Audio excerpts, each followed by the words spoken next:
अस्सलामु अलैकुम वरहमतुल्लाहि वबरकातुहू। प्यारे बच्चों, हमने जमा, नफ़ी, ज़रब और तकसीम के कई हिसाब हल किए हैं।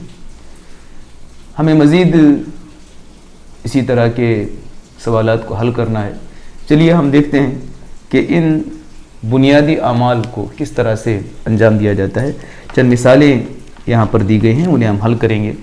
हमें ये मालूम होना है कि बुनियादी अमाल जमा, नफ़ी, ज़रब, तकसीम किस तरह से करना चाहिए और फिर कब हम जमा करेंगे, कब तफरीक करेंगे, कब ज़रब करेंगे और कब तकसीम करेंगे। एक मिसाल आपकी किताब में दी गई है।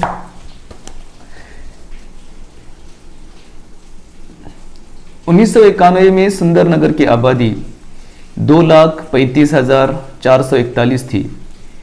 2001 में ये आबादी 72,958 और बढ़ गई। तो 2001 में शहर की कुल आबादी क्या हुई? एक तो हमें ये जानना चाहिए कि कोई मसला हमारे सामने आने के बाद कौन सा बुनियादी अमल करना चाहिए। जहन में रहे कि जब भी हम दो या दो से ज़्यादा चीज़ों को मिलाते हैं तो उस वक्त हमें जमा करना चाहिए, और जब हम किसी चीज़ में से कोई चीज़ निकालते हैं तो उस वक्त हमें तफरीक करना चाहिए। और अगर हमें एक चीज़ की कीमत दी गई है और ज़्यादा की मालूम करना है तो उस वक्त हम ज़रब करते हैं, और जब ज़्यादा चीज़ों की कीमत दी गई है और हमें एक चीज़ की कीमत मालूम करना है तो उस वक्त हम तफरीक करते हैं। यहाँ चूँकि दो आबादियाँ दी गई हैं, आबादी बढ़ने के बाद में कितनी आबादी हुई। सबसे पहले हम लिखेंगे कि 1991 में सुंदरनगर की आबादी क्या थी। 1991 में सुंदरनगर की आबादी थी 2,35,471। ये सुंदरनगर की आबादी थी 1991 में। आप आयदाद को लिखते वक्त कॉमा ज़रूर लगाएंगे। और 2001 में जो उसमें ज़्यादती हुई, बढ़ोतरी हुई, इजाफा हुआ, वो इसको मिलाएंगे तो 2001 की कुल आबादी हमें मालूम होगी।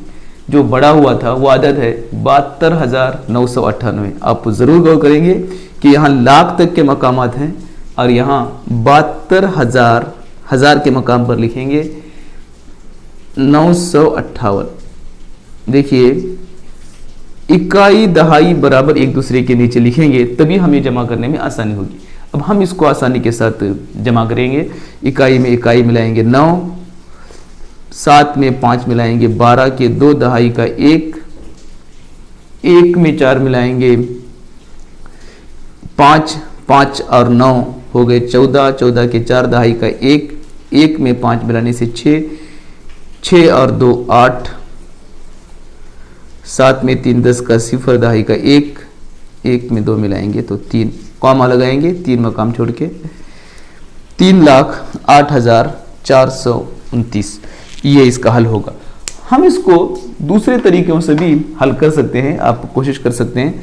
हम सबसे पहले 1000 लाख को अलग कर लेंगे, उसके बाद में 1000 को मिलाकर लिखेंगे, उसके बाद में 100 और दहाई इकाइयों को मिलाकर भी हम कर सकते हैं।